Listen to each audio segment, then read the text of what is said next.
So, I guess I'm a little late to the party on this, but I guess it's better late than never. It's a little bit of news coming out in Steeler Nation today.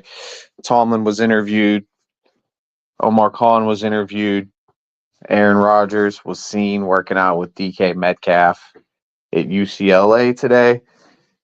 And Tomlin was asked about Aaron Rodgers, and basically Tomlin gave a vague answer. He's like, "Oh, well, I haven't put much thought into it." And then he was asked about Mason Rudolph. These are the two quotes that stood out the most to me. I even wrote a whole thing about it on my community post today, basically saying to sit there and say that you don't know what's going on with this team or you haven't put much thought into the quarterback position. That's just blatant bullshit to me, um, or a complete mismanagement. Because the Steelers, I've been talking about it, have $40 million in cap space. To me, Aaron Rodgers is going to get anywhere between 25 to $35 million, somewhere in that range. So to me, for the Steelers to be sitting on their hands this long, for it to have been reported that didn't even give an offer to Justin Fields, it's been reported that they didn't even give an offer to Russell Wilson, that this team is all in with Aaron Rodgers. And there's been reports that, there's been a behind closed door deal. To me, that's what's happening. To me, there's no way Aaron Rodgers doesn't come here with the Pittsburgh Steelers, in my opinion. It's just going to happen. There's no way around it.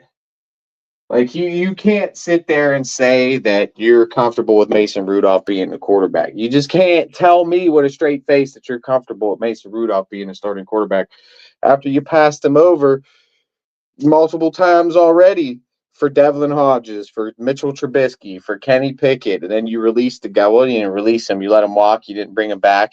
Then you bring in Justin Fields. You trade for Justin Fields, and you sign Russell Wilson. So obviously you had absolutely no faith in Mason Rudolph, and this is the only guy that you could get to come back in the quarterback's room. So there's no way that they can sit there and tell me they're comfortable going forward with Mason Rudolph. So they either completely fumbled the bag. They thought all they had to do was sell to Aaron Rodgers that they're the Pittsburgh Steelers. Oh, you have a chance to compete for a championship. Like that same old adage this is not the same Pittsburgh Steelers, Mike Tomlin. This isn't the 1970s Steelers. This isn't even the 1990s Pittsburgh Steelers, to where they actually were competitive for a Super Bowl every year, that you thought, yo, we actually have a chance to win a Super Bowl. Like there isn't none of that feeling. Like there wasn't. I didn't even have a feeling that we could win the division. Like I had a feeling this year that, yeah, maybe we could sneak into the playoffs and get that one wild card win. But I didn't think we were winning a Super Bowl. And even if we bring Aaron Rodgers here, we're not really winning the Super Bowl. This team ain't ready. There's problems on the defensive line. There's problems on the offensive line. There was problems in the wide receiving core last year. Obviously, they addressed that so far this offseason with DK Metcalf. But there's been problems. I mean, you give up how many yards on the ground to Derrick Henry in the playoffs? That's completely unacceptable, especially when you have the highest paid defense in the entire NFL, and to give up that many points in the first half.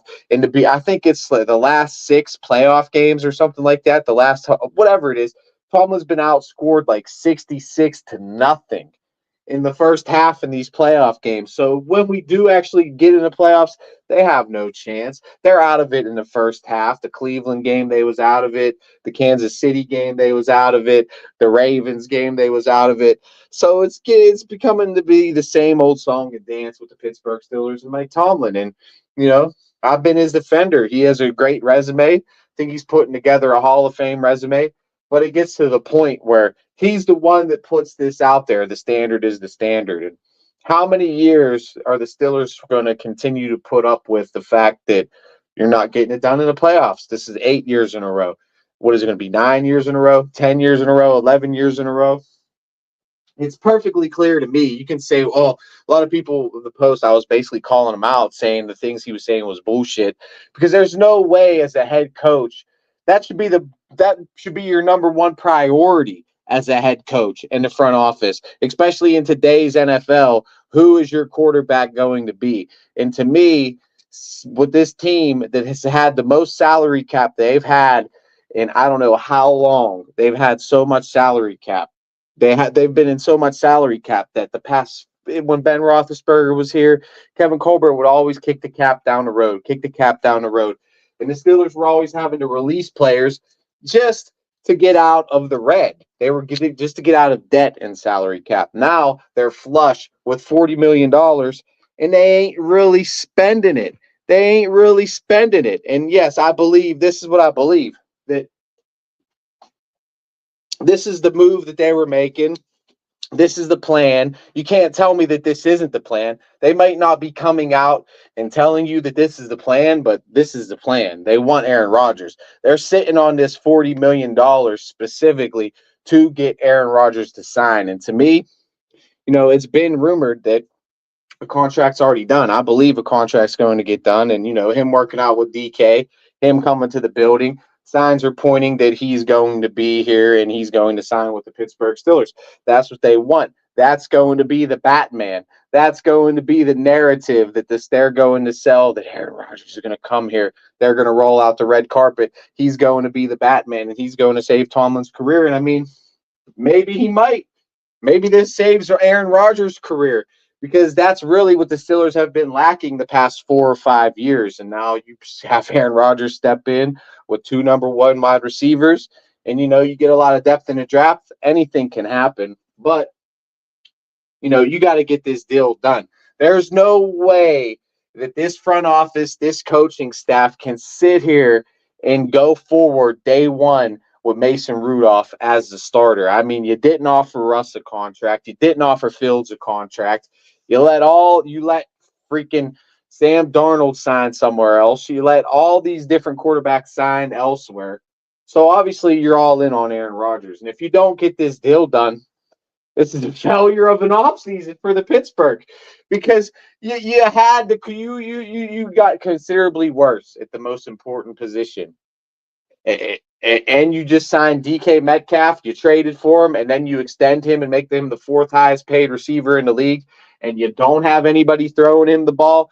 A guy that's never started a full season in the NFL in his entire career, that's who you're comfortable going forward with? There's no way. So they either got a deal done, or they just totally miscalculated and mismanaged this offseason completely, because they thought they had Aaron Rodgers in the bag. They thought it was a done deal. Now he's playing chicken, and he's trying to get the most as he can out of Pittsburgh, because he knows they have no option left. So right now, I think it's just down to the details, down to the bottom line, down to how much they're really going to give him and how much they're going to pay him. He's probably saying, well, I'm not going to sign for a 2-year deal or a 1-year deal. I want a 2-year deal. And the Steelers are like, well, we're not going to give you a 2-year deal. We're only going to give you a 1-year deal. So it's just that's really the only things I think that's holding this up right now, that they're just not going to really go out there and put all the intricate details of exactly what Aaron Rodgers wants and exactly what they want. But at the end of the day, they're going to meet somewhere in the middle, and this deal is eventually going to get signed. And honestly, Pat McAfee, he's got a sold-out show in Pittsburgh April 9th in PP Paints Arena. So a lot of media members in Pittsburgh, Andrew Filipponi, one of them, he floated a conspiracy theory that that's where Rodgers is going to announce the fact that he's coming to Pittsburgh. So I could definitely see that. And I definitely could see, the Steelers holding off on drafting a quarterback, especially that's what I'm saying. Tomlin comes out and says, I haven't put much thought into it. He can wait as long as he wants. They asked him, do you care if he signs before the draft or after the draft? He says he doesn't care.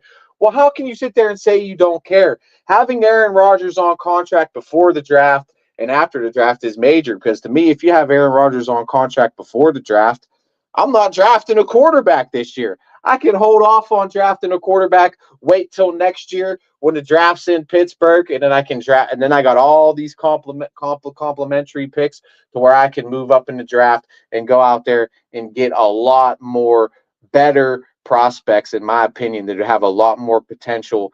That there'll be a lot more quarterbacks with a lot more potential, in my opinion, in the next draft than in this draft. And the Steelers, like I said at the beginning of this stream, they still have a lot of holes to fill. There's problems on the defensive line. There's problems in the secondary.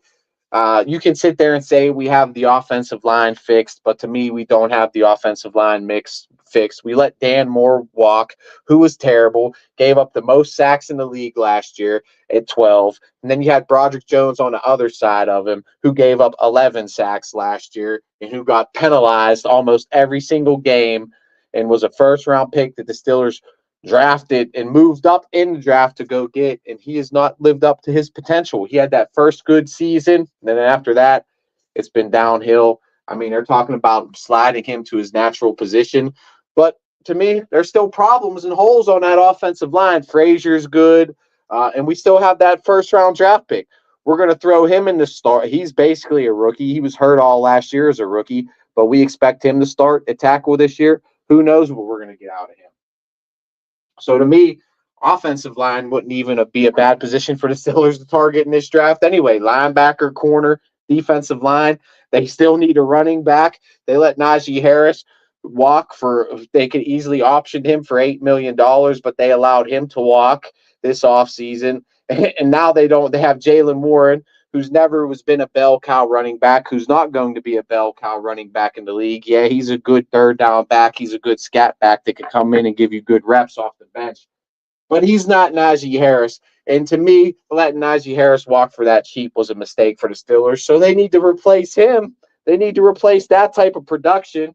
And, they let their quarterbacks walk. They let two of their offensive linemen walk. They let Landon Roberts walk to the Raiders, who had one of the best run-stopping grades in the NFL. Yeah, we picked up that linebacker from the Ravens, but I don't know if he's as good as a Landon Roberts. Honestly, I think we have like 3 coverage linebackers, and we don't have a legitimate run-stopping linebacker in this rotation. So I wouldn't even mind taking a linebacker in this draft, honestly.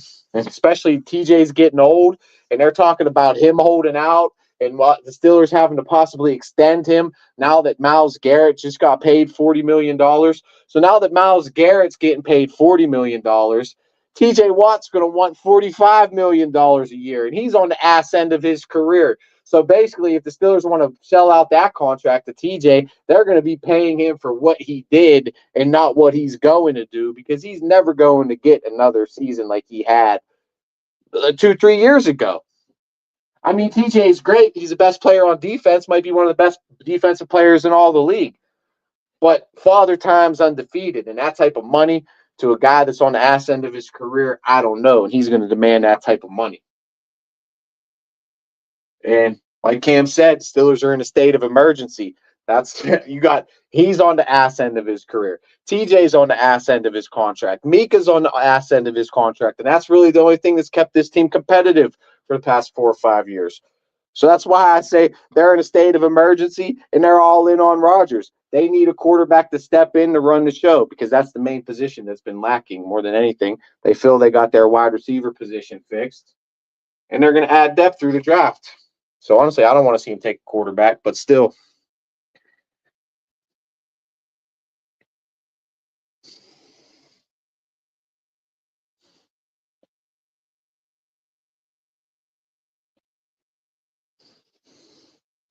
But yeah, man, I just wanted to get a rant because there's been a lot of news going on. So I figured I'd get a live rant up here.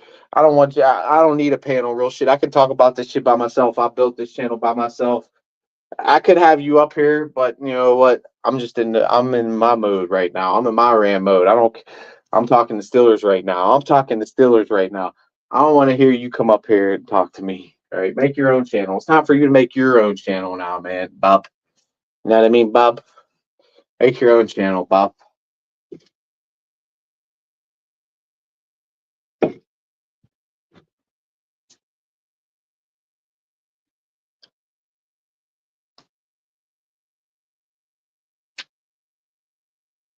And I'm tired of this waiting game, but I think the deal's already done. I think he's coming here. And something's got to give with Tomlin already, man. Especially they go all in on Rodgers, bro. And they're going to get him. They're going to bring him here. And then if we don't make the playoffs and we don't win a playoff game, like how many more excuses does Tomlin have, man? His excuse book is running out. Like, I'm not going to sit here and say fire him like every other Pittsburgh fan and the Pittsburgh media member says that he deserves to be fired, because he doesn't deserve to be fired. Let's just keep that. Let's just get that out of the way. He doesn't deserve to be fired. But there's things that he does that need to be criticized, that need to be put under a microscope. And there is fans that, like, it's almost like he feels as if he's untouchable and he's just golden.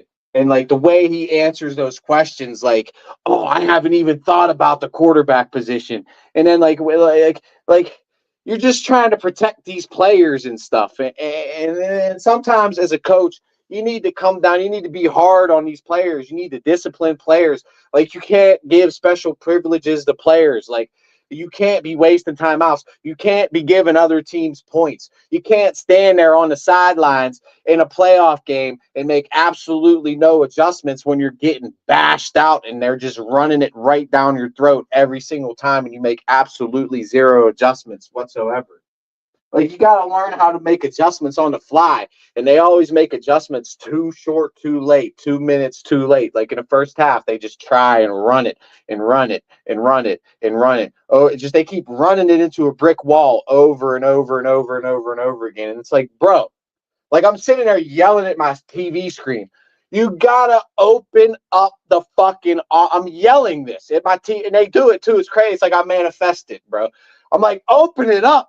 Get out of these fucking bunch sets. They're stacking the box on us every time. They're daring us to throw the ball. You got to go out there and show a team that you can throw the ball. You got to make teams respect that you can throw it and you can run it. You got to keep defenses off balance by bringing a balanced offense. And that's what football is. It's a guessing game. That's the only advantage you have on offense, is the fact that you know what's coming and they don't know what's coming. And you keep them guessing, you keep them off balance. And you keep them in those 2nd and 4s, 3rd and 4s, 3rd and 2s, 3rd and 1s, 2nd and 4s, because you never know what's coming on a 2nd and 4. You can run it, you can pass it on a 2nd and 4. The problem with the Steelers is there's no creativity. It's just so predictable on offense. And it's been like that for the longest time. They run it up the middle, 2nd and 9, run it up the middle. 3rd and 8. What are you going to do on a 3rd and 8? There's no guessing involved on a 3rd and 8. It's, they're passing. So literally the first 2 downs, the defense sells out, stops the run both times, 1st and 2nd down, gets Steelers in a 3rd and in a 3rd and long in a passing situation. It takes the guessing completely out of it. And as a coach, you got to be able to make in-game adjustments. And that's one of Tomlin's biggest criticisms. And he doesn't make in-game adjustments, doesn't call timeouts when he needs to, wastes challenges when he doesn't need to waste challenges. Basically allows the players, the monkeys, to run the zoo. And that, you can't have it. You can't have, just because George Pickens is a talented receiver and he's better than anybody on the field, that doesn't mean he should get special privileges above every other 55 man on the roster. Everybody should be on time, on rhythm, because that's what football is all about. And we can't have you coming in late. We need you here as the leader of this franchise to be the example for everybody else in the room, that you have to be here on time and on rhythm and be a part of this team and what we're trying to do as a team and as an organization. This isn't all about you. This isn't all about Rodgers. And that's why I think a lot of the fans are fed up, because this is what this offseason is about. It isn't all about the Steelers. It isn't all about winning a Super Bowl. It's all about Aaron Rodgers and what's Aaron Rodgers going to do next. And us, the Pittsburgh Steelers, the 6-time Super Bowl champions, are down on our knees begging for this guy to come in and save the day. And he's not going to save the day. And we're going to pay him more than any other player that's already on this roster, who's been helped building this roster and been helped keeping this roster competitive for the past 5-10 years. And then you bring in this Johnny-come-lately off the street, and you pay him more than anybody on the team. Same with DK. We trade for him, and then we make him the highest-paid receiver in the league and on one of the highest-paid players on the team. He hasn't even played it down in the Steelers uniform yet.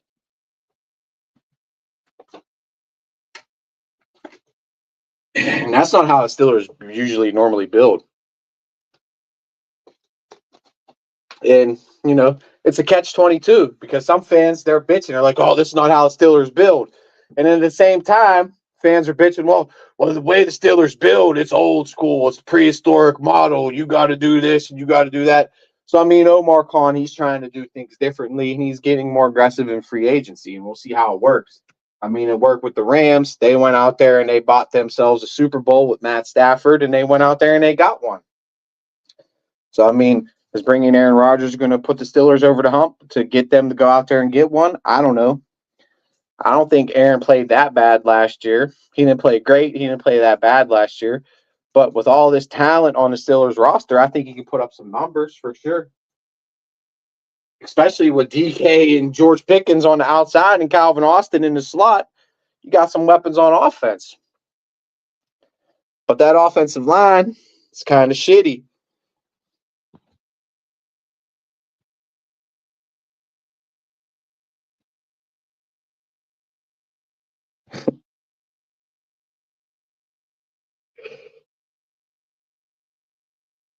I mean, I'm not going to sit here and say he deserves to be fired, but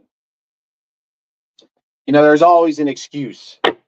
And you getting rid of Kenny Pickett, you're basically you're blaming all those sorrows on the quarterback position. Getting rid of Mason Rudolph, you're blaming all the sorrows on the quarterback position.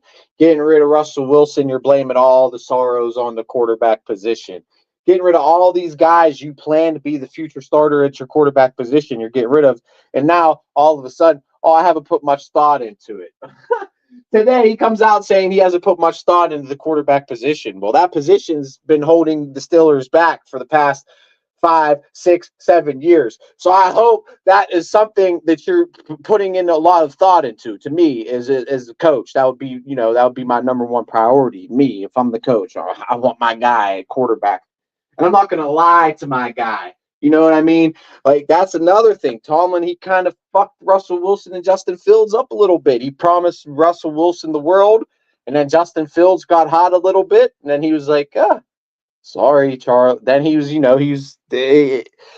was kind of stuck. He was stuck, and I think they played Russell Wilson's quote unquote injury up longer than what he probably could have played like 2 weeks earlier than he really played. But Tomlin gave Fields a little bit more of a leash. And, that probably rubbed Russell the wrong way. Justin came in. He was probably promised this and that, and then it didn't go the way he was promised. And as soon as he got an offer with the Jets, they said, hey, we promised you a starting job. He said, see you later. I ain't trusting this dude. So that's another thing. Tomlin might be turning people off. He's lying to his players now. He's just telling them whatever they want to hear to get him in there. And then once he gets them in there and once he gets them all contract, the story changes. And, the culture's starting to die a little bit. I'm not going to say it's dead totally. I'm not saying I'm going to fire him, but, I mean, we go out there and get Rodgers this year, which I think it's going to be, and they don't win a playoff game. And then you go another year after that, the last year of his contract, and they don't win another playoff game. You don't have to fire the guy. And it doesn't even have to be that way. Like I said 2 years ago, a year ago, before they extended him a year ago, I said, just let it ride out, bro. And then you just let him walk after the contract's up. They decided to extend him. Tomlin's done a lot for the franchise. He's won the franchise Super Bowl, took the franchise to 2 Super Bowls, has the best winning percentage in franchise history, has the most wins in franchise history. So, I don't think you can fire a guy like that. He doesn't deserve to be fired. But as an organization, you could say, hey, thank you for everything you've done, Mike. We appreciate you. We love you. We're not going to fire you. You have a home here in Pittsburgh is always and forever.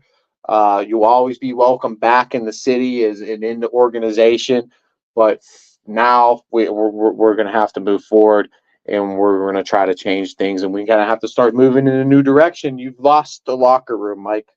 You lost it, and, it might be better for you to go get a job elsewhere, which you will as soon as we decide not to renew your contract. And, we're going to bring in a young new face because the league, as much as we like to play smash mouth defensive football, and as much as this is how we built our brand and built our legacy, the rules dictate that you can't play the game like that anymore. And we need to get more with the times, and we need to start getting more invested on offense, and we want to get more of an offensive-minded head coach, Mike, and we want to move in a new direction. That's not firing him. It's not saying he's a bad coach. That's thanking him for everything he's done, and that's just, moving in a new direction. And sometimes that's what you need. I mean, look at Philadelphia. Look at Kansas City. Andy Reid couldn't get it done in Philadelphia, went to Kansas City, won what, 2, 3 Super Bowls with Kansas City. Philadelphia moved on from Andy Reid, and they won their first Super Bowl in franchise history with who was that won that, the first one? Forget the coach's name. And then they won another one with this year with Sirianni. So I don't know.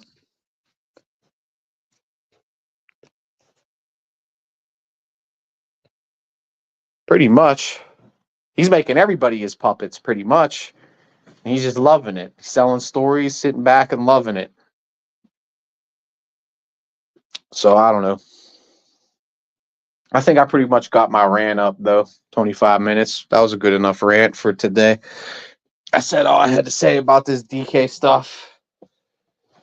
And, a lot of this shit that's been going on in this offseason so far. So the draft's coming up soon. I guess I'm going to have to start doing some mock drafts here soon. So I don't know. I just wanted to get a little bit of a rant up and get some more content up on the channel. I got to keep it coming. I got to keep it consistent. I wanted to get some videos up like 2 days ago. I never do it. But I got to keep staying consistent and keep pushing content. Keep pushing it. The more I push it, the better the content will do. That's on me, not staying consistent enough, and I need to continue to stay consistent on this channel.